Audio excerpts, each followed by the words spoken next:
रसानां छन्दसां के मंगलानां च कर्तारो वंदे वाणी विनायको।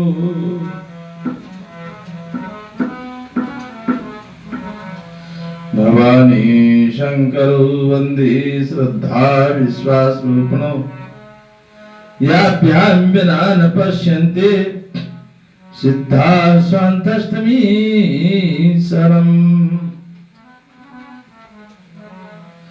वंदे बोधमयं नित्यं गुरुं शंकरोपणम् यमाश्रितो हि वक्रोऽपि चान्द्रशर्वत्र वन्दति। श्री सीताराम गुणग्राम पुण्यारणे विहारिणो वंदे विशुद्ध विज्ञानो कवीश्वर कपीश्वर। बोल श्री गुरु महाराज की जय। उमापति महादेव की जय। पवन सुत हनुमान की जय। दुर्गे माता की जय। गंगे माता की जय।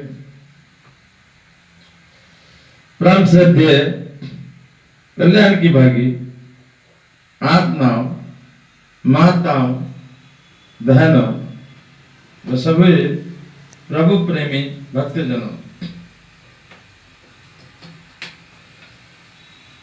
बड़े भाग्य से मनुष्य का शरीर मिलता है। लाख 84 भोगने के बाद कभी इसका नंबर आता है तो कहते हैं तब उसमें भी जब अच्छा कोई पुण्य उदय होता है तब सत्संग प्राप्त होता है, तब सत्संग आप मिलता है और तब सत्संग में मन भी लगता है। कह रहे हैं लौकिक विषयों में चतुर नर अपने को विवेकी मानकर उसी विवेक से गिरा दिया जाता है और अहंकारी अविवेकी होता है। जो अहंकारी होता है उसको तो विवेक होता ही नहीं, ज्ञान होता ही नहीं, सोचने समझने की शक्ति होती ही नहीं, क्योंकि वो घमंड में चूर रहता है हमेशा। सामान्य मानव तो समझाने पर मान भी जाता है, परंतु अहंकारी उसमें भी युक्ताभासों से अपने को ठीक से समझता है। और अहंकारी जो होता है ऐसे ऐसे तर्क देगा, ऐसे ऐसे तर्क देगा कि अपने आप को ही बड़ा करके छोड़ेगा। श्रुति तो इसलिए अहंकार को पाप मानती है और शास्त्र तो पापी मानते हैं। जो अहंकारी हैं उनको पाप मानती है, पापी मानती है।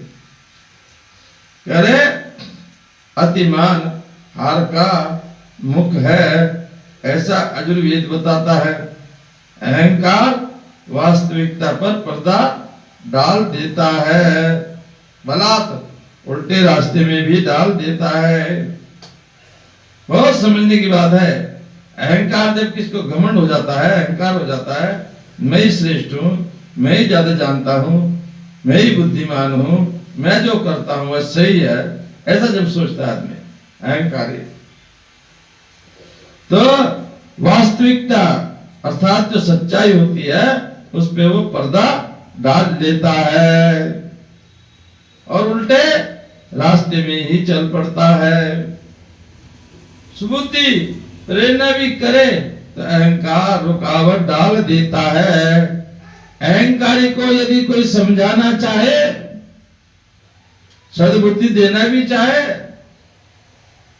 उसको अच्छा रास्ता सच्चा रास्ता कोई बताए भी तो उसको उल्टा मानता नहीं है, वो बल्कि उल्टा ही चलता है। कह रहे सुबुद्धि से करे तो अहंकार रुकावट डाल देता है, अर्थात उल्टा ही चलता है।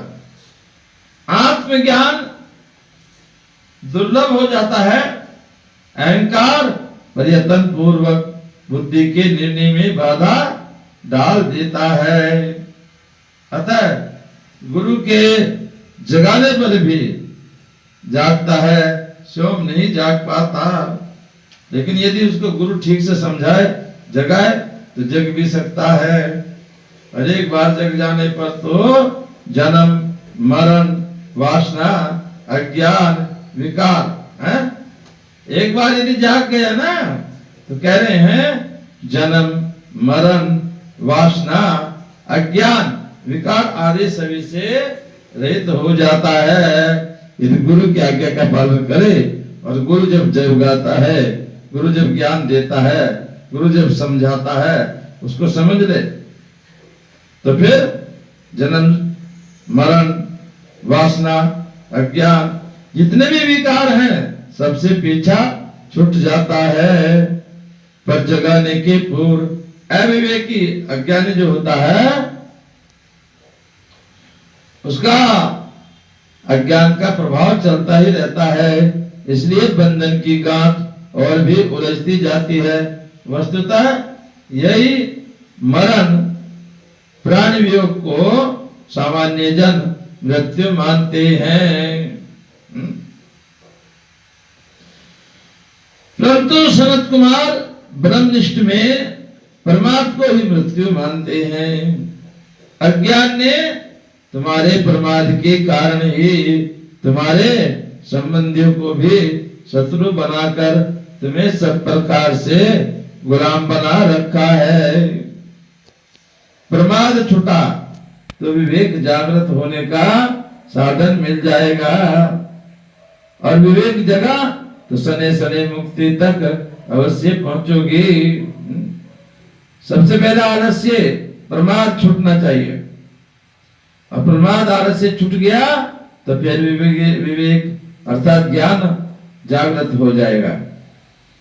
विवेक के जागृत होने का जब साधन मिलेगा तो विवेक जगा ज्ञान हुआ तो सने सने अर्थात धीरे धीरे मुक्ति तक अवश्य पहुंच जाओगे। कब? सबसे पहले जब आलस्य आप त्याग दोगे, काम क्रोध लोभ मोह अहंकार घमंड जो है, अहंकार जो है तुम्हारे अंदर, जब इसको समझ लोगे उसे त्याग दोगे, तब बच्चों की तरह मिठाई को सुख साधन समझकर सामान्य क्षणिक सुख के लोभ से आम बात के शिकार मत बनो। है? ऐसा विपरीत विवेक भी प्रसाद का ही एक रूप है। पदार्थ की पूरी जांच करने पर ही विवेक सफल होता है, और चुनना मात्र विवेक नहीं कहा जा सकता। अतः नित्य और अनित्य को अलग करना विवेक है। अनादि माया गुप्त सुप्त, अनादि माया से ब्रह्म राजा सोया पड़ा है, और इसीलिए उसके नौकर उसके धन को चोरी करते हैं।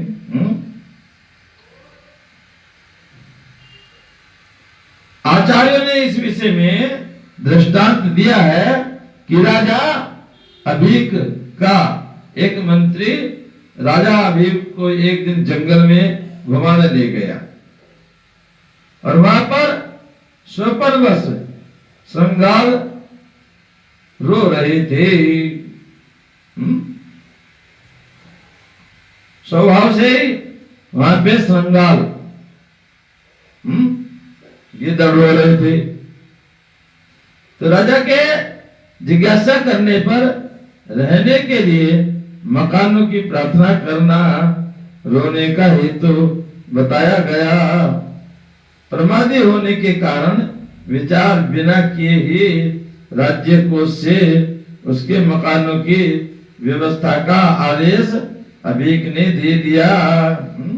सोचे समझे बिना करे यहाँ पे रहना है तो मकान बनाओ, और मंत्री गणों ने राज्य कोष का काफी धन इसी बहाने निकाल कर कई दिनों तक गुलछर्रे उड़ाए।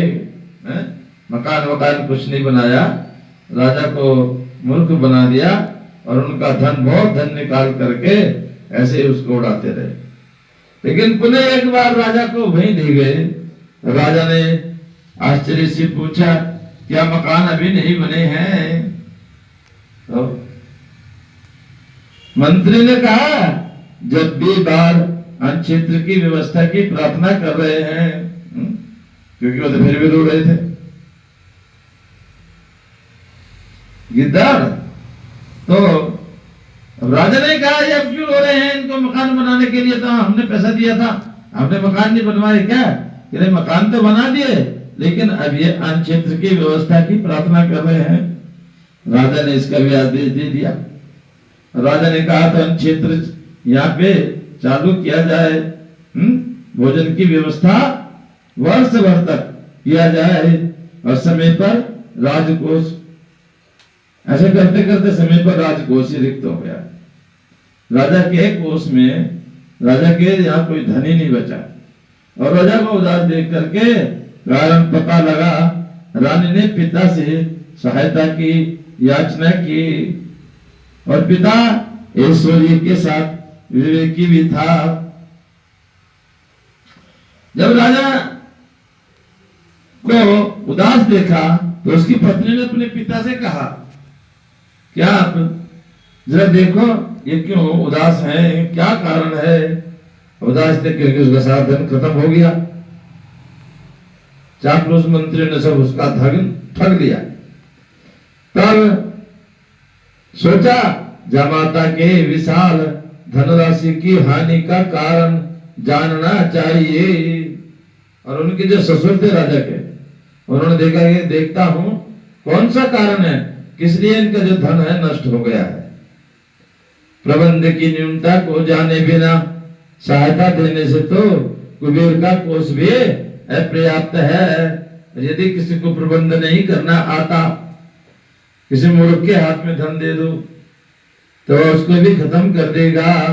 अतः प्रचुर मात्रा में धन के साथ अपने अर्थ मंत्री को भी साथ भेज दिया। और अर्थ मंत्री ने हिसाब की जांच की तो श्रृंगार व्यवस्था के नाम पर बड़ी रकम को पाया। और जब उन्होंने जांच किया तो श्रृंगार के पहले मकान बनाने के लिए, फिर अन्न क्षेत्र के लिए झूठे झूठे ही जो धन लिया था, उस घोटाले को उन्होंने समझ लिया कि राजा को इन मंत्रियों ने कैसे ठगा है। सब समझ गए और घोटाला यही है। राजा से पूछने पर सारी व्यवस्था का पता चला। मंत्री समझ गया, पुराना था, अतः राजाओं के स्वभाव से परिचित था। उसने प्रतिवाद न कर इस व्यवस्था का राज्य के साथ निरीक्षण करने का अनुरोध किया। और अब भंडा फूटना ही था। राजा को कभी भी प्रमाद न करने की सलाह देकर अर्थमंत्री चलता बना। इसका अर्थ समझाते हुए संप्रदायाचार्य कहते हैं कि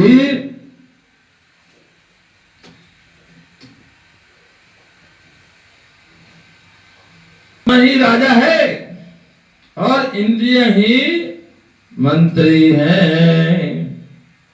इस विषय की श्रृंगार अज्ञान के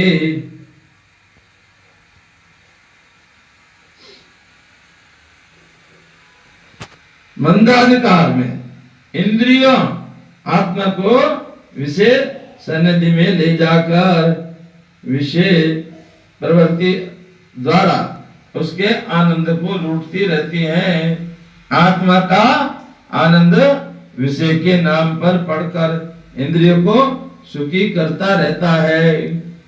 और बुद्धि रूपणी महिषी की प्रेरणा से सदाशिव का मंत्री गुरु वेद धन के साथ आकर विवेक जागृत करता है। तब अभिक पुनः सब करिए आनंद वन को प्राप्त हो जाता है। वस्तुतः इसमें दोष इंद्रियों का नहीं, स्वयं आत्मा के प्रमाद का है। अर्थात प्रमाद माने आलस्य। अब जो पढ़ा रहे ध्यान ही नहीं दे अपने काम धाम को, आलस्य में न नहाना, न धोना, न सुबह उठना प्रातः, प्रमाद नहीं पड़ेगा बस। तो उनका इसी तरह से नाश हो जाता है। आत्मा स्वयं ही अपना शत्रु बन जाता है। वेद बताता है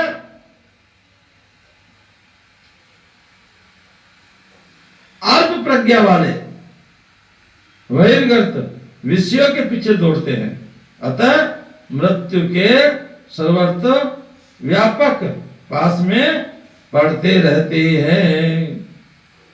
योगेश्वर भगवान श्री कृष्ण जी स्पर्श से उत्पन्न भोगों को दुख का कारण ही बताते हैं। विवेक युक्त आत्मा ही अपनी भलाई करने में समर्थ है, अर्थात आत्मा जब विवेक से काम लेती है तभी इसका भला होता है। इंद्रिय बंधन से विवेक प्रज्ञा ये छुड़ा सकती है। इंद्रिय बंधन से विवेक प्रज्ञा ही छुड़ा सकती है। सामान्यतः मोह पंख से निकलने के प्रयास में जीव अधिकाधिक धंसता जाता है। कई बार क्या हो, जितना पीछा छुटाने की कोशिश करता है उतना और बंधता जाता है। विवेक युक्ति द्वारा ही मोह एवं ममता से छुटकारा संभव है, लेकिन बुद्धि से, ज्ञान से, समझदारी से, विवेक माने ज्ञान से मोह एवं ममता से छुटकारा संभव है। यथा प्रकाश के आगमन से ही अंधकार निवृत्ति संभव है। यदि कहीं बहुत अंधेरा हो रहा है, जब तक आप प्रकाश नहीं करेंगे, दीपक नहीं जगाएंगे या बल्ब या ट्यूब नहीं जलाएंगे तो वहां अंधेरा ही अंधेरा रहेगा। अर्थात दीपक जगाने के बाद प्रकाश आना संभव है। और विवेक कैसे मोह अंधकार हटता है। अंधकार निवृत्त होने से ही प्रकाश आएगा, और जब अंधकार हटेगा तभी तो प्रकाश आएगा। और प्रकाश आने पर विपरीत ज्ञान प्रकाशार्थ यत्न को रुद्र कर देता है। प्रकाश के लिए प्रयत्न करने से उसकी सफलता से ही अंधकार निवृत्त हो जाता है। अंधेरा है तो प्रकाश के लिए क्या करेंगे, तो साधन करना पड़ेगा। दीपक लाएंगे, दीपक जगाएंगे, और जब दीपक जगेगा तो प्रकाश होएगा, अंधेरा अंधकार अपना भाग जाएगा। ये भी प्रयत्न करना होगा। उसके आने पर बता दी जितनी भी ममता है, अहंकार है, मोह है, ये सब हट जाएंगी। और दोनों की एकाधिकरणता एक ही काल में संभव नहीं है, परंतु अंधकार भाव मात्र प्रकाश नहीं है। आंख के बिना अंधकार का ज्ञान भी असंभव है। इसी प्रकार इंद्रिय व मनोवृत्ति का अभाव विवेक का ब्रह्म स्थिति नहीं है। हठ पूर्वक कठिनता से साध्य इंद्रिय संयम संभव, पर सहायक होने से भी अधिक उपाधि नहीं है। विवेक के द्वारा सहज ही शिव ज्ञान में उपाधि है।